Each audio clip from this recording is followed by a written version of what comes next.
This picture was taken when you guys beginning to date. First beginning to date. This picture was taken a couple of years ago. Aww. It's a beautiful picture. I like the... Yeah, the kids all love that That's a picture. good picture, no doubt. It might be the loan, but I could change it a year from now. yeah, I love the story behind. Huh? I love the story behind you. So it was David, Yeah, right? that's David. Well, it was 22. Yeah. Yeah. 21. And this banana, beautiful picture. Yeah. Oh yeah, I was. I guess Model. I was around. Well, what happened was David had given me this coat for Christmas, and I Oh, didn't know what to give him for Christmas. So there, and it was very much the style to have what they called boudoir shots. right. So I went to a local photographer with my fur coat and had him take this picture so that I could give it to David for Christmas. He took it to his office at the bank. Yeah, that's right. Really Everybody walks in his office and goes, "Oh." nice, babe. Yeah. Yeah. That's a nice picture. Yeah. That's the This one. is in Catalina. Yeah, This is Pana- the harbor in Catalina. Yeah. We were going to a formal ball what it here, Yeah, and yeah, that was fun. We did that every year for about 4 years. What's your favorite one? What's your favorite picture I here? can't find it. Oh, this is the one where I was brave. This is this is me in the picture. Right? We were in And that's a young elephant We who's were in doing Botswana. fake charges. Botswana, trying to which is scare in us. southern Africa. And this Africa, that's the only elephant you can see, but right behind him and Right. blocked by my head, there's a whole host of, there must The be herd, dear herd. a not a herd horse. of elephants. There must be 10, 15 elephants back there, all of them getting ready to charge. No. Wow. Well, I'm not kidding. This is serious. So our driver, I just stepped out of the Jeep, and our Yeah. driver is sitting there patiently. When that elephant starts to rear his ears, that means he's going to make a charge. Well, he Right. says he's going to make a mock charge, and he Right. does 2 mock charges, and then he lifts his ears and he said, "Get in the truck. I think this one's real." So that's what the elephant did in the upper picture. Yeah. You put him in the thing wrong. No, that's the way he This was. should be the top picture. This is just as he was charging. I'll read you. Well, I'll read you. This is Oh, danger. this was- Yeah. you can see the risk I took to get this picture. Crocodile. We were in a car, and I pulled alongside, and there's these guys. Those alligators. They're 25 feet from me, and they can move very fast. So this picture was taken at night in South Africa. That's a leopard, and we stayed at a. Yeah, Leopard Hills, which is an outback elevated place where you can, sleep and take your meals. Right. And at night you go out because leopards hunt at night, and that's where that picture came from. That's an amazing, powerful story showing you as a hero. You see how brave I was. Yeah, you are so brave. Yeah, I feel yeah. I was sitting there. it's an honor to meet you. And there's your boat. Yes, this was. Let's see. This was our first boat was sailboats over there. And this was our second. We switched. We switched from a sailboat to a powerboat. Why did we switch? Why? Because when we had a sailboat, on the weekends we would sail over to Catalina, which on a sailboat would take about 4.5 hours. Right. And all of our kids were in school, and so we never knew how many of the children were going to come with us for that weekend. And we would leave Friday about 3 o'clock. And so I asked, well, we're going to Catalina tomorrow. Who all's coming? and Right. no one raised their hand. Yeah, because it's like 5 hours Yeah. each side. So the answer was, my son says, "Gee, Dad, we were thinking of taking a ferry boat over. Could you pick us up at the Catalina dinghy dock about 9 o'clock tonight?" Right. So I turned to Panay and I said, "That's the end of our sailboat, because nobody wants a 4-hour sailboat ride with Mom and Dad." Well, So it's kind we of sold the boat. it's and true. We bought a power boat. Now they all want to come. It goes fast. And then we sold that boat Yeah. and bought a bigger power boat. And That's the so, one we lived yeah. on. That was the compromise. yeah. After all the kids had left and we had the house in the desert, so we weren't home very often on weekends. Right. And the only one who used the pool was the maid and her family. And so we agreed to sell the house. I said, okay, but I was still working. He was retired. So I said, but I Right. have to have an office and I have to have 2 guest rooms. So we need a bigger boat. So we sold Top boat. that one and got this one, which was 10 feet longer. Is that 10 better feet, here? that's a huge. This has gotten water in it and I can't fix That's it. But that's. Oh, I didn't even see that there is water, honestly. So anyway, that's our thing. That's a picture of our The first, sailboat. you're yeah. right. That was the one they didn't like because of four. That's the one I Yeah, love. that's the one. You love it, Oh, Pena. sailing was my thing. We took that up to San Francisco once. Coming back was a bit of a trip. Yeah. There was a storm all the way there.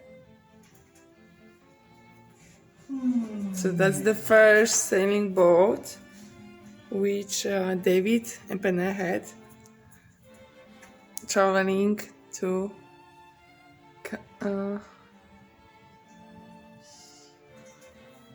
Okay. Hello, everybody. Welcome. It's positive energy here in Nevada State, California. No, To- no. Nevada is the state. Oh my God. California is another one. Okay. My neighbor. Got it. Hello, everybody. We are right now in Nevada. Nevada. Hold on, Nevada. It's 100 Fahrenheit, 107. Whew. On fire. Today, we have 3rd of September 2020. We are going to talk about being successful in a relationship. We are having today Pane and David. They're together 47 years. It's their second marriage, and I'm going to discover their secret advices for long-term relationship and how to start a new relationship after divorce. So hello, how are you, David? Fine. Good morning. Good morning. It's a pleasure to have you here. Thank you so much for coming. My first question for you is, what were the lessons from your parents, from your family, you learned once you were a kid or a child, and how it shaped your mentality or mindset about relationship, how it affects, what did you learn from your parents basically, and how it helped you or didn't help you to create your first relationship? No. My mother was a very bad example. And so she helped me in a sense that I was sure I was never going to have a relationship like she kept me. My grandparents were very good examples, and I spent a lot of time with them. And they had very, very long marriages, over 60 years. Mm-hmm. They worked their problems out as they went along. And mainly everybody taught me to have a lot of ambition, to rely on myself, Mm-hmm. to be independent, and not listen to anybody who said, you can't do that. And doesn't have much to do with making relationships, but that's how I went through life. Yeah, but it has a lot to do with becoming discovering who you are Mhm. and loving yourself, right? Mhm. Setting up boundaries Absolutely, with yeah. your own self. And You that's have to the- believe in yourself, or you're just leaning on everybody and taking Yeah. away from them. or become codependent. Right? Mhm. How about you, David? Well, it was different. At about age 15, my mother and father, who had been married some 30-some years at the time, counseled me to befriend someone before you developed a relationship. Mm-hmm. I was 14, 15 years old by my recollection. All my buddies said, forget that, follow your sexual urge. And, so some years later, it kind of became a tie. That was And, before me. Yeah. Right. And I ended up getting married. I thought I was in love with the girl Right. that I married, and we did have a happy life for a number of years, maybe 10 years of happy marriage, and then it started to decrease, which is another story. But that ended in divorce. You were thinking, well, how did I meet my present wife? Well, we were friends. I followed my mother's advice and father's on that stage, and I developed a friendship with this woman. I had a high respect for her. She was married happily, and I met her husband. We had children of the same age. Our children bonded, and where we lived, maybe 30 minutes apart in Los Angeles, we saw each other frequently, both socially and privately on our individual homes. And as the respective marriages disintegrated, by that time, I would say 5 years, we became very close friends. I knew her quite well. She knew me quite well. There was no sexual activity. Mm-hmm. And that was the beginning of our current marriage, which is stronger than ever. Yeah, we had we had the same kind of problem in our first marriage. Our spouses were both alcoholics, and they were both quite abusive. And as they got older, they got sicker, and they got more abusive, and they got harder to live with, and pretty soon it clearly was not going to be a good environment for my children, so I decided to take them and go away, end the marriage. He had already said he wanted to anyway, so it wasn't a big trauma.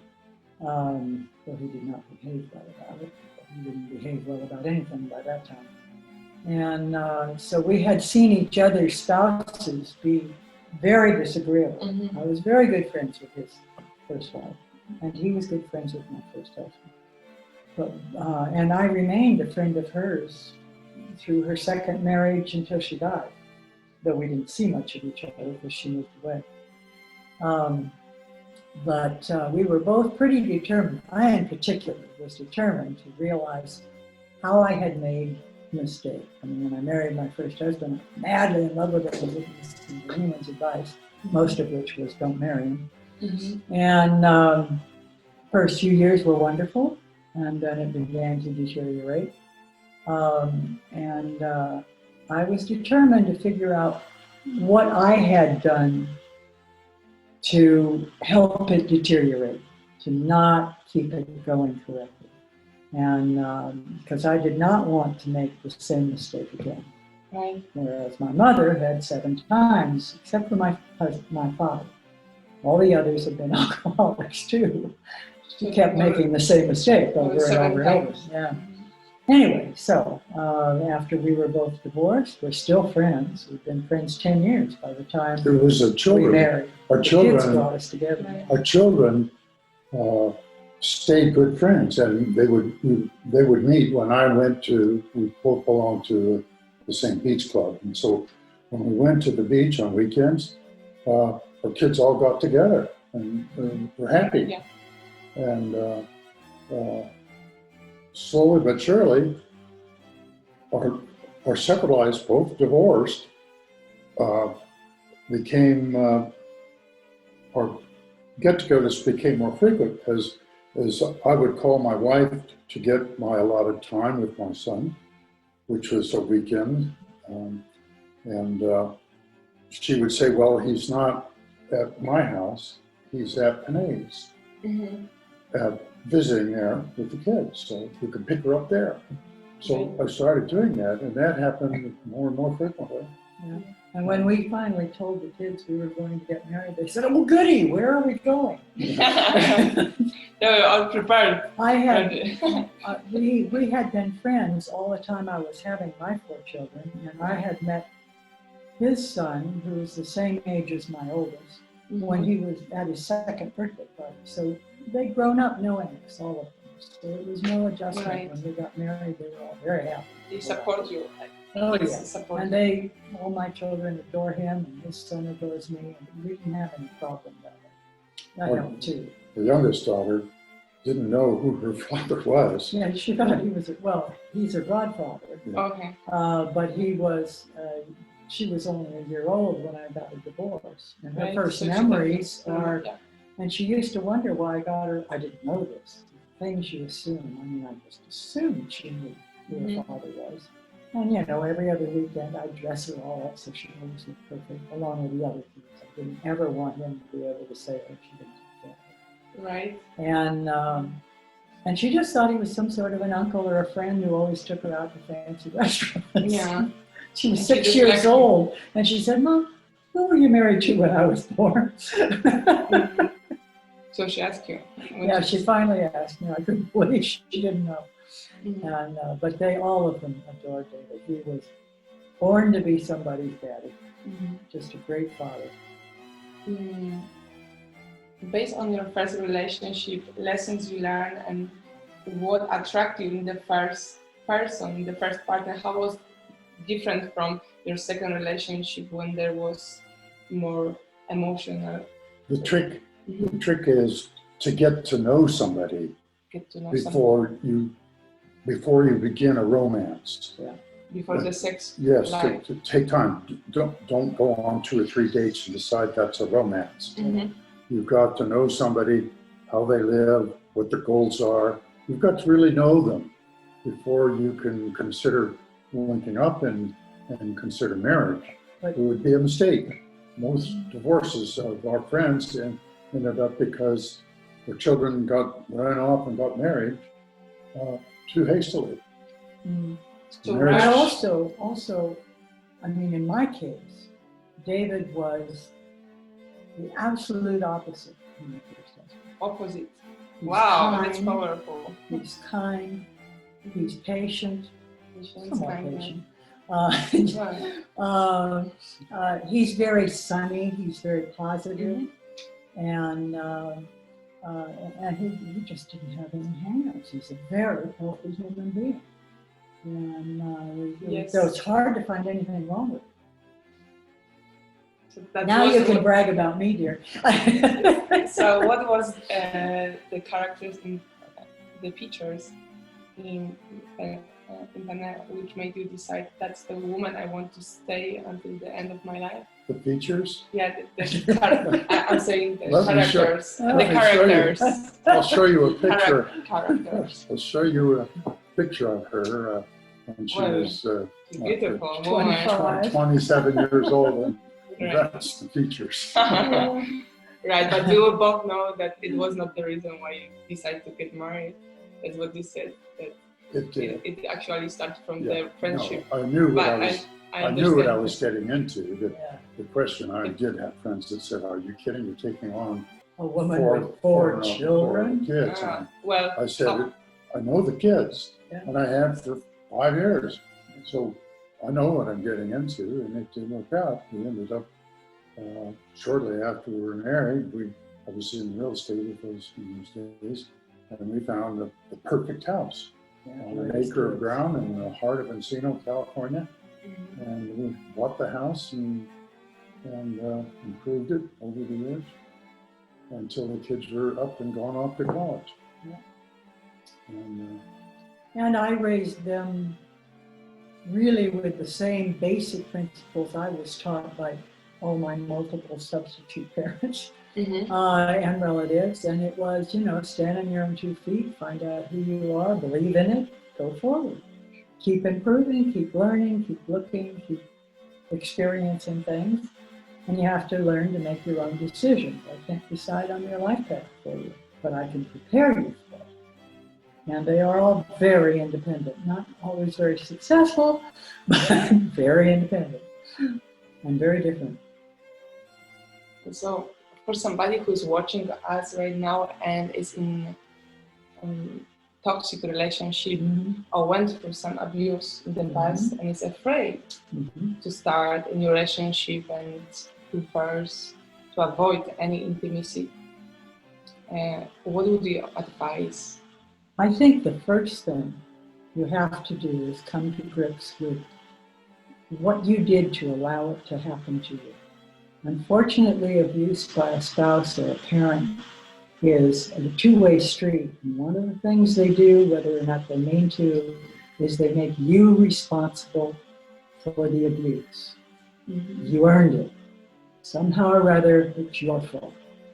You have to find out, just get over that. You have to realize that that probably wasn't the way it was at all. It was their problem and you just let them do it to you.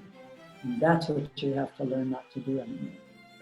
Then you can open up and start a new relationship in which you look for someone who does not try to take out their problems on someone else, anyone else. It was identical at the end of my marriage, what we now call Our our practice marriage. That's a good word, right? Yeah.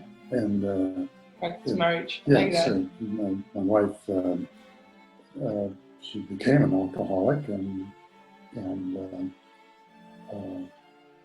she was a spender, always creating more living expense by buying more than we could really afford, and the debts piled up, and so she finally decided to and filed for divorce, and it stunned me. There's been no divorce in our family ever. Wow. And so I was stunned enough to wonder how we ever got to this stage. And I made an effort to put the marriage back together. And it was unsuccessful. It was too late. So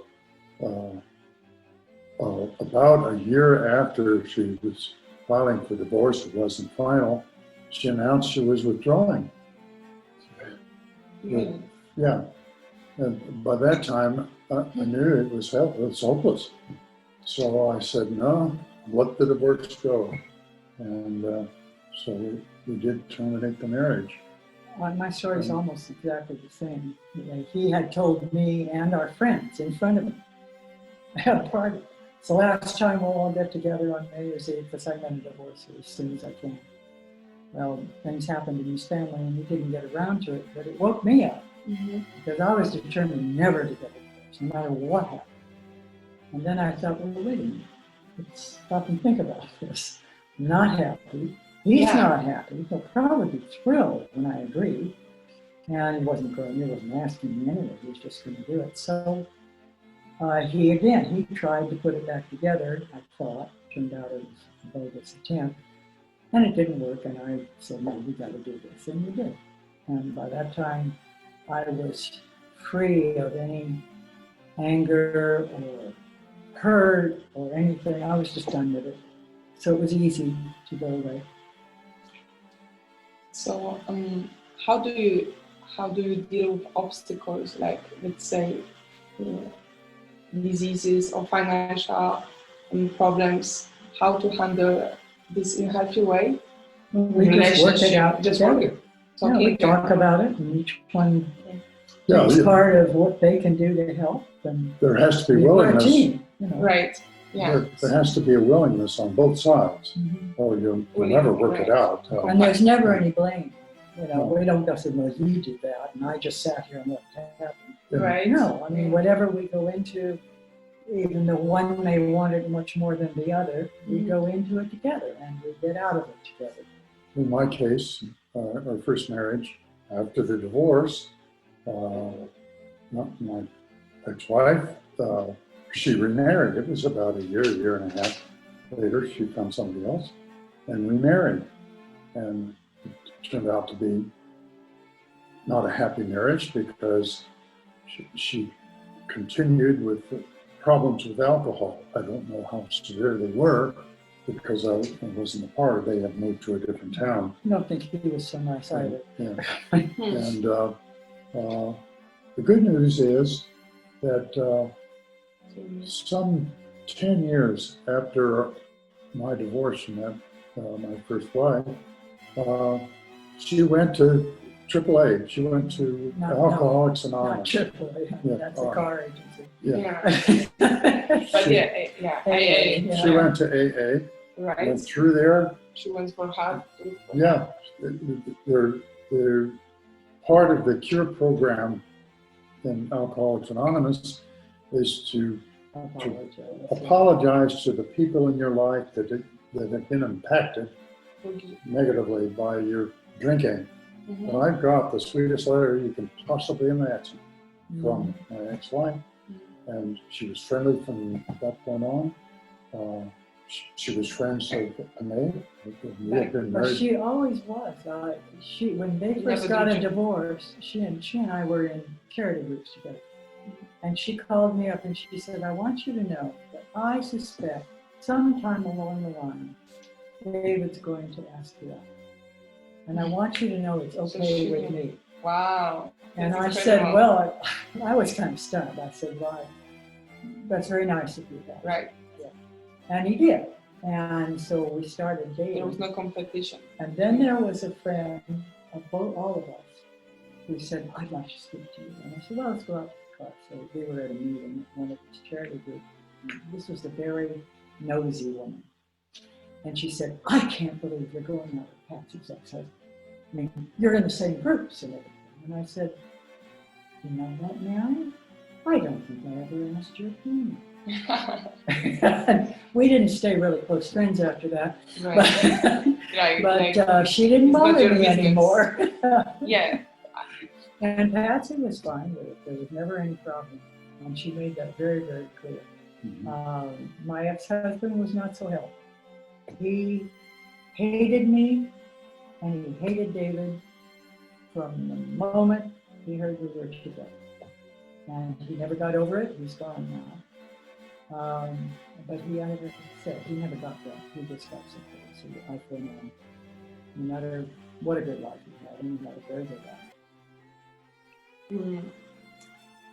My next question is about traveling. I know you guys travel to 107 countries.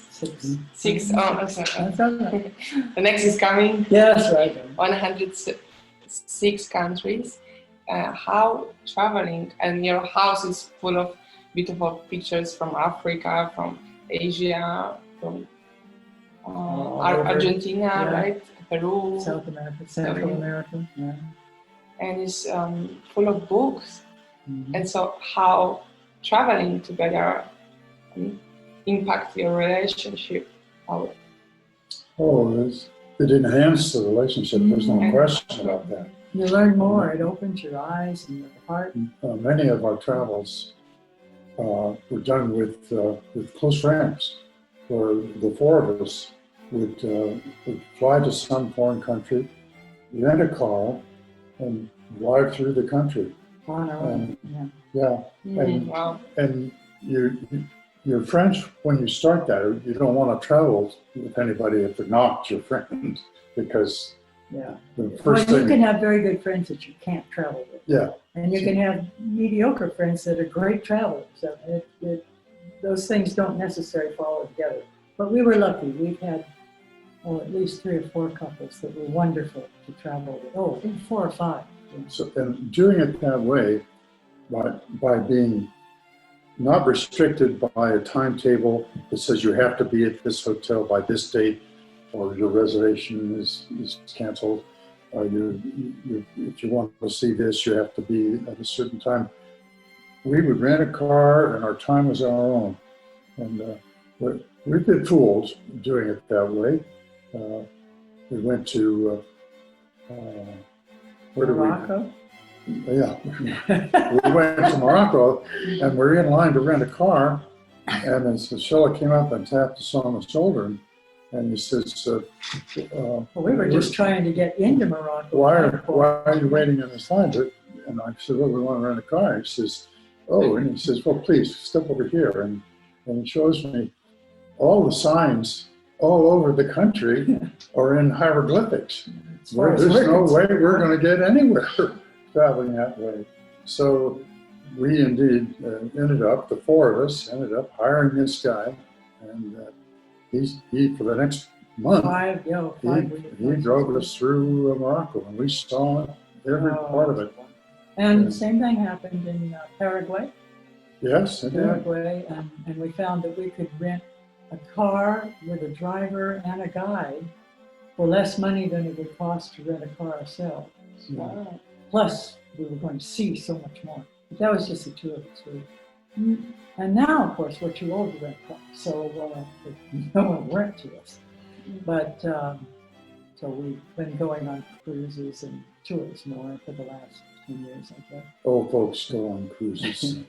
Yeah, we're not. I mean, we've lived on a boat and we've sailed and we've had boats in our lives for 25 years or so. Wow. And so we don't like big ocean cruises. That's not our thing. We like river cruises, small boats, sailboats, that sort of thing, which let you have more time on the islands or in the ports, so you get to meet the people there Right. instead of just be on the boat. There is really nothing that will broaden your education more than travel. Oh, I agree. And And I always research. I read a great deal about the country before we go there. Before. And then when we come home, I make a picture and book about it, with pictures and explanations and conversations and everything else, so that I can go take the trip again if I want to. That's it. Yeah.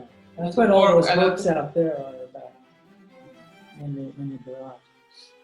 So as a relationship, I can observe that you love adventures and Yeah, you don't sure. like monotony, and that's how you decide to live on the boat for 25 years. And Well, we lived on the boat for 16, but 16. we were in the boat, and there are different kinds of boats.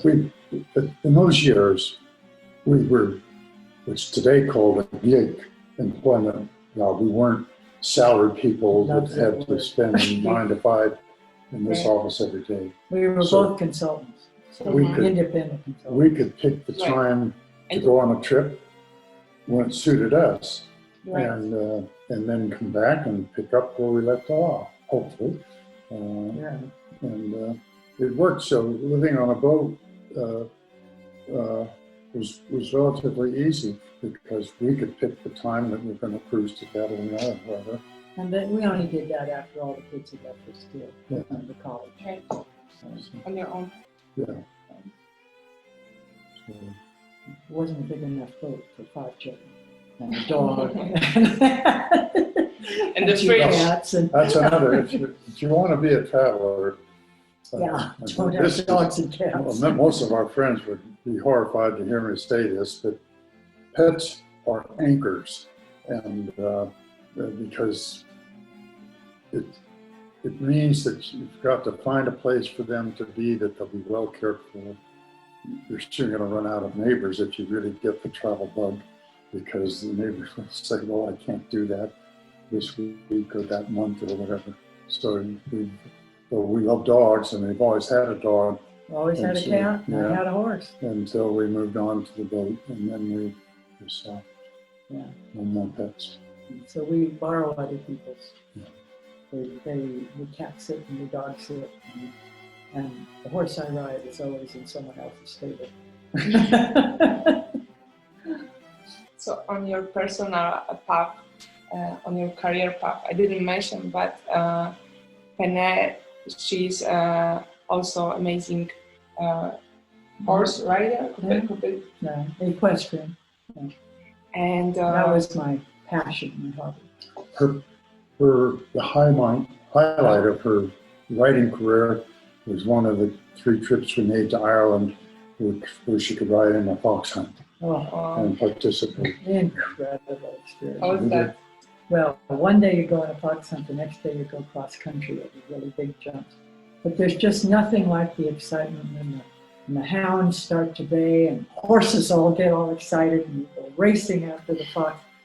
By the way, nobody hardly ever kills a fox. No. You don't catch them No. unless they're sick or dying already.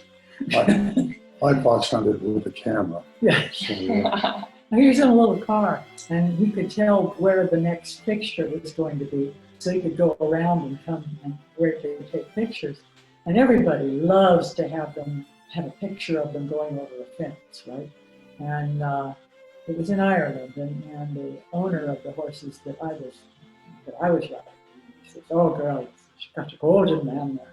I have to build a statue of him because he gives all these pictures to all the people, and they're very pleased with him." So imagine Everyone, by the way, loves David. Everyone. Any age, anything, everyone loves David. one more time. Everyone.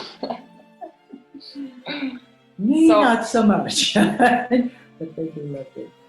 So how do you keep your relationship so spicy? Because I can see like a lot of viewers can see a lot of positive energy and vibe and spice between both of you.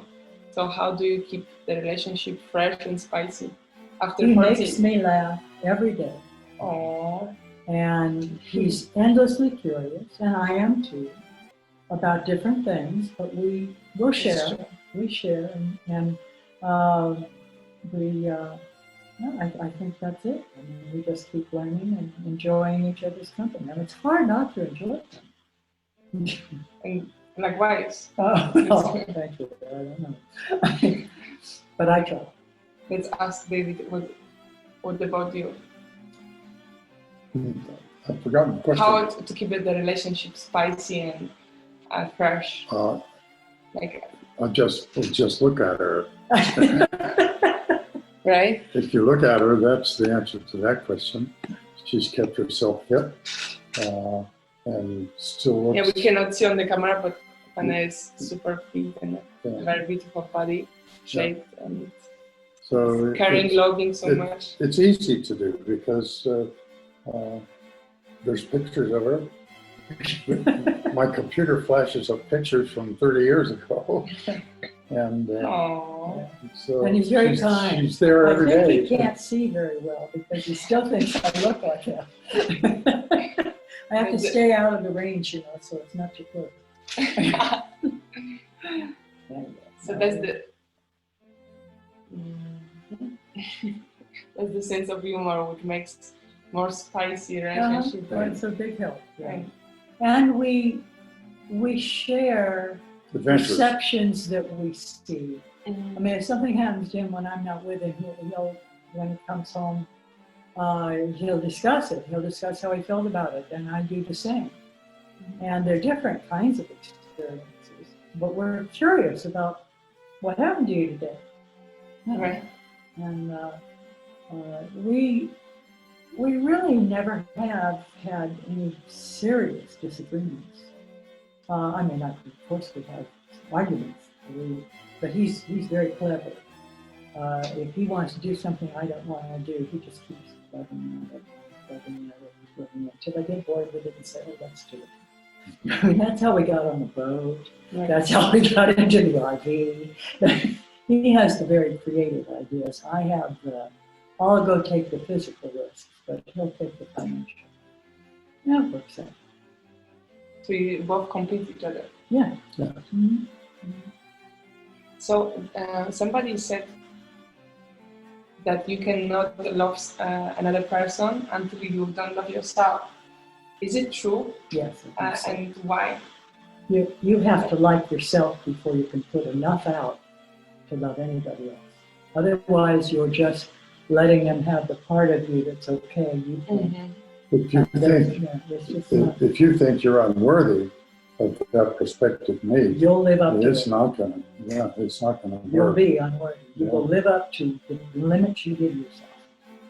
But if you like Powerful. yourself and you do disagree and we both respect ourselves and each other, then you have a basis to put the problem out here and discuss it openly and independently, both independently and come to an agreement. If on the other hand, one is harboring insecurities, they're going to give up. And then they're going to be mad because they gave up. They aren't going to have the courage to say so. And then you have this little snarly thing inside that erodes the relationship. You can't have a full and open, loving relationship if you don't love yourself first. Yes, and then, as I said in the beginning, you have to get to know the person that you're pursuing. And you have to respect them. Respect is so important. And I respect him totally. If you don't respect a partner, you already have a downhill slide. You don't have to agree with them all the time. Right. You just have to respect who they are and why they're that way. And Know their story. yeah. It's, To have compassion. Yes. There's- Oh yes, you have to care, and you have to. It's a two-way street, though. It can't be uneven. If it's an uneven relationship, one will end up dominant, and the other will end up less happy inside, and it isn't going to go this way. Or one of them will feel they've given up half their life, And they'll find a way to end the relationship, or make him pay. usually unhappy. Which is very often what Yeah. happens. We know What happened to me. We know so many people who live parallel lives. They get along, and they've been married for a long time, but they don't have the glue or the fun that we do. And you can tell, you can see that they don't have, she has her thing and he has his, and they meet in the middle every once in a while, but it's just not the life encompassing, wonderful relationship that's possible. Because one has given up, then maybe both have given up too much without ever discussing it. And so they just, instead of trying to fix it or meld it, they just go off their separate ways, stay together for the children. So, Right. Yeah. It happens a lot. which is awful. I mean, it doesn't do the kids any But good. you did right. Your case just shows that you left the relationship because of kids. You wanted to give them a healthy environment. Right. Right. Yeah, both of them, his son and my four children, It's which still we close. think of as our 5 children. We don't Right. separate Divide them. out. And they don't, they Feel think of that. me as mom and David as dad. And all of their environments were so much healthier because we chose to leave the original situation and build a new life. It takes a lot of courage because of so many of us just prefer to stay in this comfort. Well, it does Being- take courage because you end up with nothing. Yeah. When you leave, both of us were the White Hats, we're going to go out there and not say anything bad about the other person and leave all the money back there and whatever money there was and start over. Right. And that's what both of us did, starting over with practically nothing. Except 4 kids. I had 4 kids, 2 dogs, 3 cats, and a maid I couldn't pay for a year. But she stayed with me anyway, so I could go to work. But it's not an easy decision, but it was one of the happiest years of my kids in my life because we were free of the onus of this unhappy person who was, sucking up all the air in the house. So to conclude, what made you, in 1 or 2 words, what made you to finally say enough is enough of your first relationship? What When I stopped trusting and respecting them. stop trust? When trust and respect died, there's no room for love. It's time to go. That was for me. Well, I've already addressed that. Right. The big change was when my wife filed for a divorce. And That was an eye opener. All of the friends said, "What are you doing, Nancy? You've got the best husband in the whole group. That's what What's I the wanted. matter with you?" But that's what I wanted to also Yeah. go deeper. How to continue, how to stay in a relationship in which you feel it's happy for you, regardless of lack of support from your family or lack of support from your friends. When it comes, We've never experienced the lack of support from family. Or friends. Only knows. All our friends were delighted when we got together because they didn't like the other two. And our families both just adopted each. His family just said, "Oh, so glad to have you." And so did my Right. father, my mother. My mother too, actually. She thought he was wonderful. I actually was curious about the the end up of divorce, like the first relationship and ending up with divorce. How did you overcome this pressure of the environment to keep on? Like you said, you have the best husband. Why will you divorce him? And that's your friends told you, right? In some point, that Oh, the first husband. Right, Oh, yeah. Well, no, in the beginning, they knew he had problems that I never saw. To begin with, I made the classic mistake. I became highly infatuated, and I was married within 4 months of the time I met him. So I didn't really know him very well. I had never seen any of the problems with drinking or temper that he had. Never seen him drunk, never seen him hit anybody. I just had no idea. I was only married a week when I learned him. I learned about him and I thought, oh, what have I done? But I was so determined to make it work that it never occurred to me to leave. I should probably left right there. But I did.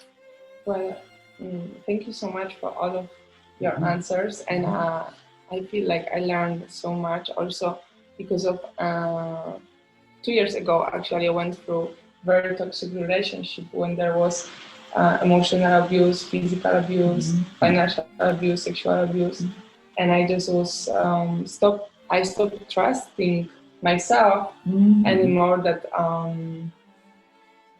it took me a while to forgive myself after ending up that relationship and believing that healthy relationship is possible and trusting and not projecting to your future partner some fears from your past relationship. So it takes a lot of work on yourself. I believe. It does, absolutely. Forgiveness. You have to know what you did to get into that situation and why you stayed.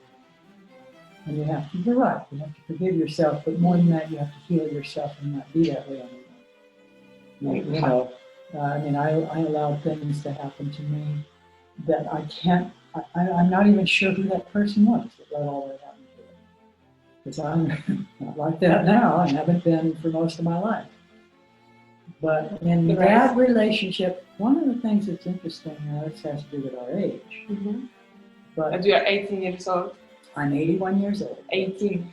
Oh, yeah. Well, when I was 20, in my early 20s, it was very, very typical for women to marry and try. They were taught, desperately taught, to please their husbands and be whatever it is he needs. Right. Well, that's a trap. Submissive. Because what happens is you lose who you are. And I did that. And you get angry that you... No, I just kind of faded into this ottoman that worked night and day and probably wasn't that interesting. So, you know, I can understand why he got tired of me. Right. Never did that again. So, to conclude, what helped you the most to love yourself, regardless your experience in life and failures in relationship? What helped you to just say, hey, It's continue. I will cut it. I had a very momentous experience.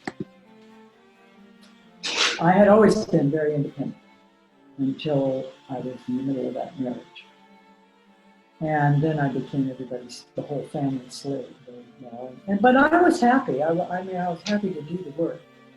But my ex-husband realized he had a problem and he wanted to go to these some self-help seminars that were given by psychiatrists. And they were very high powered and had to go as a couple. And one of the very first things was we met. There were, I think, 5 couples. And we were given a chart of top dogs and underdogs. And there were 4 types in each. And you were to, without telling anyone in the room, you were to assign yourself a pie shape. And they were to, and you were to assign one to everyone in the room. You didn't know each other, you just met. Right. And they were to do the same. I had made myself an underdog. Everyone else in the room made me a top dog. And it was like somebody ripped the bindings off. I was never the same again. Wow. I went back to being the independent kid I'd been all my life. I mean, it was, I can't tell you, it was such a momentous moment, and I never went backward. The interesting thing, both psychiatrists came to me after the second session, and they said, we're worried about you. You're okay. But he's not. And he will not get better. And if you ever need help, you call. And well, Make sure you clarify that wasn't. that was my practice. It said, no, this one they'd have said, watch out for her.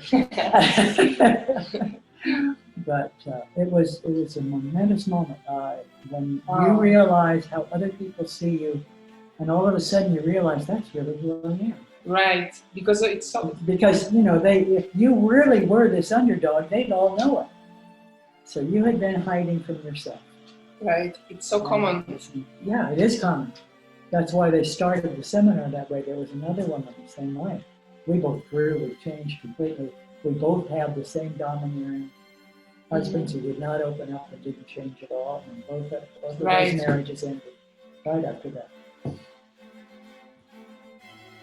That's amazing what you are saying. I'm sorry, did you wanted to add something? So, well, thank you so much again for this interview. It was our pleasure to get to know you. Aww. And we have some flowers for you. Yeah. Oh, thank you so much. Surprise. Yes, they look real, don't they? So, as you see, guys, a healthy relationship is possible and can be successful, and that's the proof. So thank you so much for watching, and thank you for your time and sharing your deep secrets and feedback and insight about love and respect, relationship. And We wish you good luck with your program. Yeah. I understand it's working very well so far.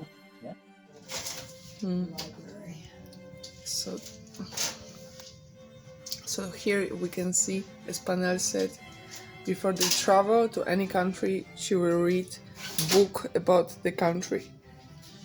So that could be good advice for anybody who wants to travel, to know exactly what to look for and to get more understanding of the culture where you are traveling. So this is pictures of Penne, David together. This beautiful elephant. And this is a book which Penne created from their 106 trips. So there are Bucharest, there are Africa, there are Asia, Peru, Argentina.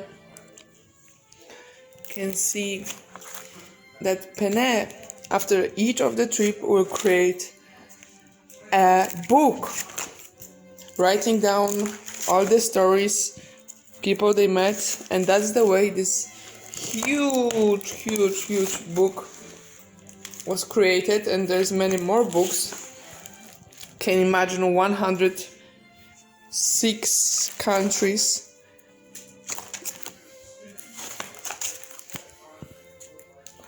It's Uganda. This is here we have see Budapest and Ukraine. Some masks. So that's a wonderful source of information. Penne Crypt.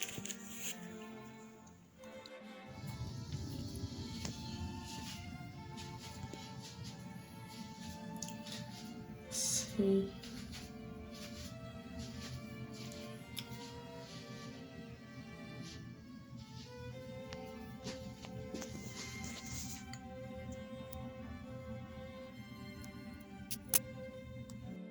Explain.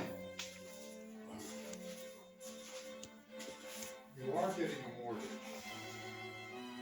The rate of interest you're paying on that mortgage is based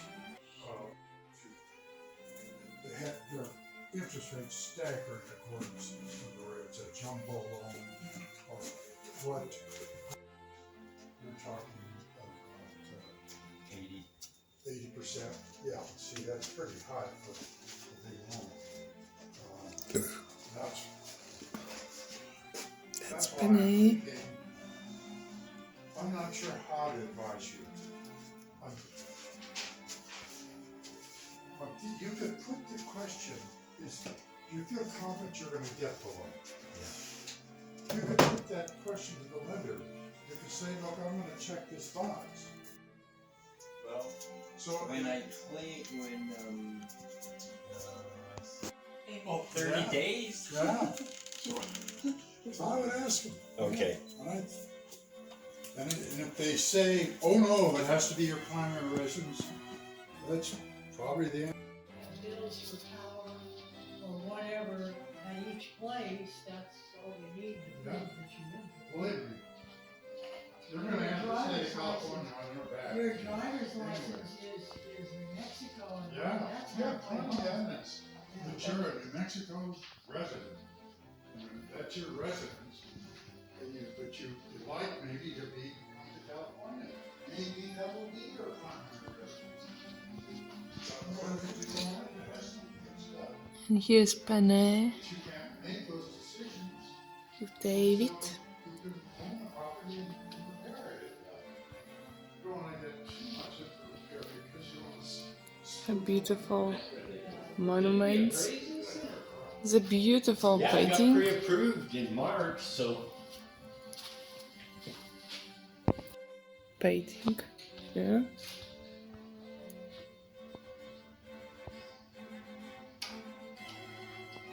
Right.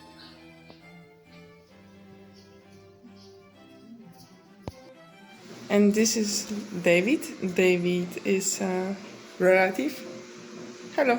I love it. How are- this picture. Plus, I saw the chunks over here in the plant. What? And there's some over near the garage. Some Yeah, that's good ones. petrified wood, yeah.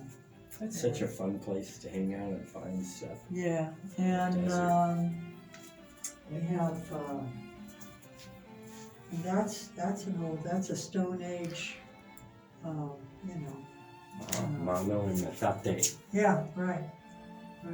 So what's your favorite piece of, Out here, yeah, oh God, the wind has really kind of messed things up, hasn't it? That's hard to say. Probably the Stone Age tools, which are scattered throughout Right. the house. And this was a temple piece, Stone Age man. It was sacramonial. I mean, they had. I'm dripping. oh yeah, it's going to, yeah, sweat. Also because it's too warm. And water And the from that shells. thing. I love the shells. I picked up the shells from all over the world snorkeling.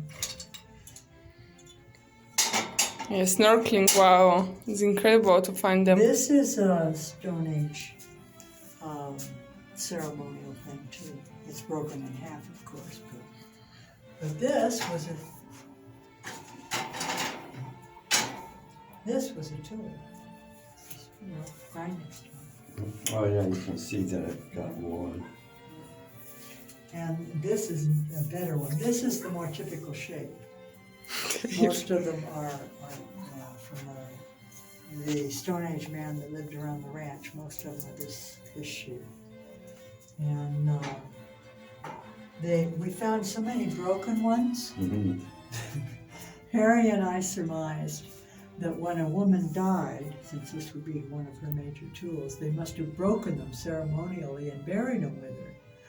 And we told that to a friend of ours that was out there, and she looked at me, she said, "Isn't that just like a man, burying his wife with a Cuisinart?" No, they did have a thing about taking people's things Yeah. and storing them or getting rid of them. When they stored them, it was Well, for the the Hopi, future. of course, the Hopi burns, puts everything in the, it starts with an H. Can't think of it. Hogan puts everything, all the belongings in the Hogan of the person who died, and they burn the whole thing to the ground. No one should ever enter. That's why they have so much land. Yeah. Gotta get some more land. Yeah. I like when I go through there. It was like water flowing uphill. It was just beautiful to watch. It scared me. I watched a thing one time where these people were given these challenge rock walls, and some people kind of go like this. Yeah. This one girl went up like it was a piece of. Yeah. Have you ever watched like Mercury travel over? Oh, that's. She went up the thing like a That's how she lizard. did. She just, it was beautiful. It was, it was smooth and lovely. Yeah, it was just beautiful. And, I mean, they hadn't done anything, And I'm walking along and I kicked it. And I picked it up, put it in my pocket, and then I went a little further, and I've done research to know Since what that is. Penelope found it. And then I went a little further, and I picked up the ear of a cat statue.